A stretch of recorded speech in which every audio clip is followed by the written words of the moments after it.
Hey everybody, Stippling Vaughn, and as you can see, I am literally at the bar today. Okay, and I'm working on my piece. Let me get the camera hooked up here. Oh, this is not St. Patty's Day, it's the day after St. Patty's Day, and I'm at my local bar. And as you can see, I've got quite a bit of work done here on my piece. We have up here, worked on, got the silhouette completely taken care of now. And then we move on to this piece. This panel's been drawn. You can see where I've drawn them in very lightly, and then I'm starting to go in with a tone. Okay, I'm not going to put a whole lot of tone in because really all the tone is it's literally all it is holding lines for where I'm going to put the ink. So in some ways I don't want to completely render it and then erase it and then ink it. So I'll start here, and then as I go in here, if I need to tone a certain area, I'll tone it then. As you can see also, like where Mac is lying here and he's passed out, I don't really have a lot of detail, and I gotta put the details in for Mac. But for now, this is very good. I'm happy with how this turned out. This panel took a while for me to figure out. I drew this panel numerous times on regular typing paper or Xerox paper, so I could then figure out where exactly I wanted all the lines to be, or how I wanted the panel to turn out. I had one panel, so you saw the fireplace. I tried to do one where you had the couch on one side and the chair on the other side. It just wasn't working out. And like I said, I drew it probably like 8 times before I settled on how I wanted it to be, how I liked it, and then I went in and drew it up, gesture draw him in, did the type drawing over that, and then of course light box going to this piece. And then of course we have this one here. This is the one I've been working on. I started just putting the tone in because here, this is the thing about this piece here, is that you're going to have this area here. Let me get some. Okay, this here is going to be a stark black. Okay, because she's leaving the room. Okay, so this black here is going to be framing her up. Okay, I didn't want to have Bob here as a stark black and white. I didn't really want him to be like a straight silhouette. Okay, because you already have a silhouette up here, up top here. Okay, you already got a silhouette right here. Okay, so because that's a straight, hard silhouette, I didn't want this silhouette with Bob to be a straight silhouette. Because really, you look at it, all Bob is here, he's just a framing device. It's all he is. So I wanted him to be. Originally when I did this panel, I had him as a stark silhouette. I didn't like it. So this time I'm putting in it's almost literally, if you look at it, it's more as if I drew him out and then I slapped a Zipatone screen over him. Now what I'll do is, after I get this panel worked on, if I think that I need to have this area here coming in, okay, if I feel like I need to have that as a darker, I'll put the darks in. But really all he is just he's not really a person right now. And for this scene, he's not really a person. He's a prop. He's a framing device for Victoria. So that's the reason why I have him drawn the way I did. So that's what. Please, everybody, like, subscribe, comment, and share. Those are 4 things that are free for you to do that help out greatly. If you're having trouble hearing me because of the music, I do apologize. It's just I'm not drawing from the comfort of my home.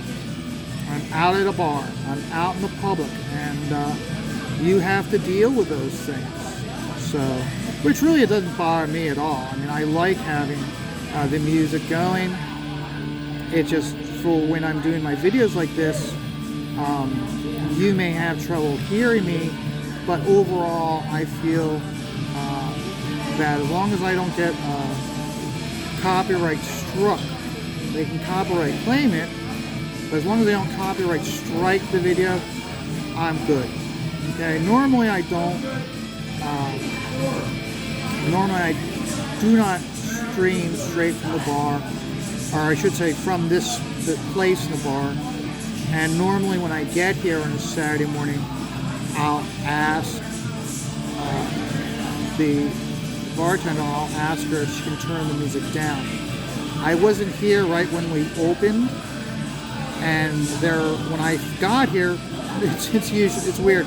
Normally there's nobody here, but it's the day after St. Patty's Day. A lot of people are here, and there are people sitting at my spot in the bar, at my booth. But I'm not going to ask them to leave. That would be rude. They got here before me. So this is a different type of video.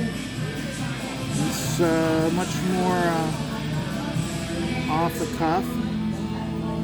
I did have something planned to talk about, but I figured today's the day to just go with it. Now, it's the day after St. Patty's Day. Everybody's hungover. I would say today's the day not to watch any of Reenie's streams, and Reenie should be prohibited from streaming today because she's got that sharp, in some way shrill voice, which if you're hungover, it's not really the sound you want to hear. This is nothing negative against Reenie. I love Reenie. I'm not in love with Reenie. I'm in love with Miss Stippling. So, but Reenie, I love her energy. And normally, it's when she shrieks and hi, and she has a very high-pitched voice. Today, if you're hungover, today's not the day to be watching Reenie stream or to listen to her. I hope she does not stream till later today. That's just, and it's nothing against her. Miss Stippling jokes that she won't be able, if we ever go to the show where Reenie's there, she can't see her because she squeals so loudly.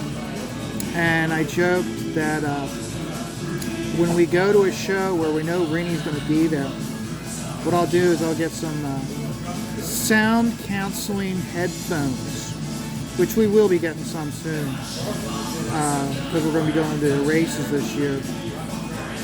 And but when we go up to see Reenie, I'm going to take those sound canceling headphones and put them on Miss Stippling, so when we walk up and Reenie gives a look, I can explain, and I know she'll be like, oh, I'm so sorry. Oop, and then you know what she's doing. She goes first, she's going to, oh, and then she'll slap her hand over her mouth.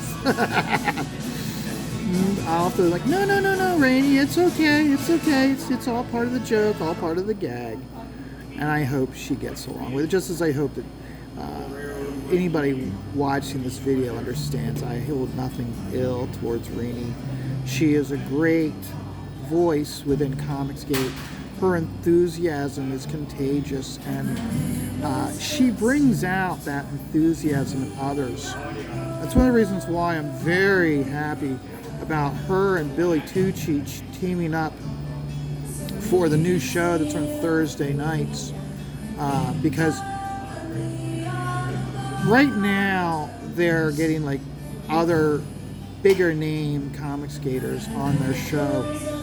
I hope eventually they'll start getting the smaller campaigns on their show, and Reenie being Reenie, I hope her enthusiasm is infectious, so I hope that she will bring that out of the creators to make them more engaged in conversation about Comicsgate and not just talking about their campaign. And even when they are talking about their campaign, they're not like, well, it's a horror story and my character does this.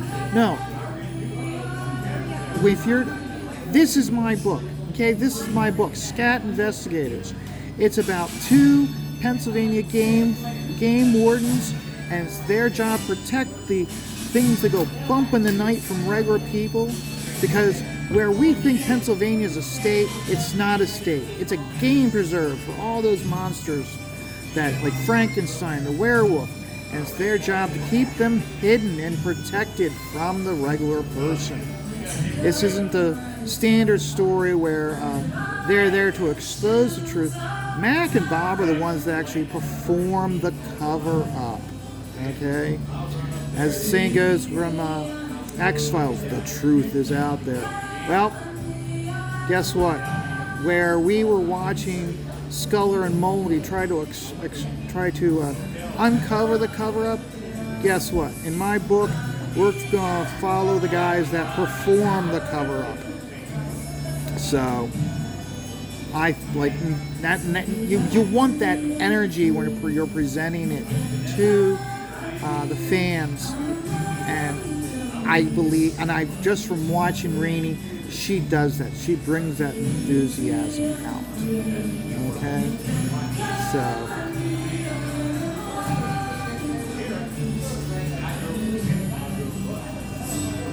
Now, I do have another topic, and I'm going to save tomorrow the topic that I want to talk about till tomorrow. Tonight is Danger Vanessa's The Chat with Amanda B, K Manifesto, myself, and Statistical Zero. We will be having fun.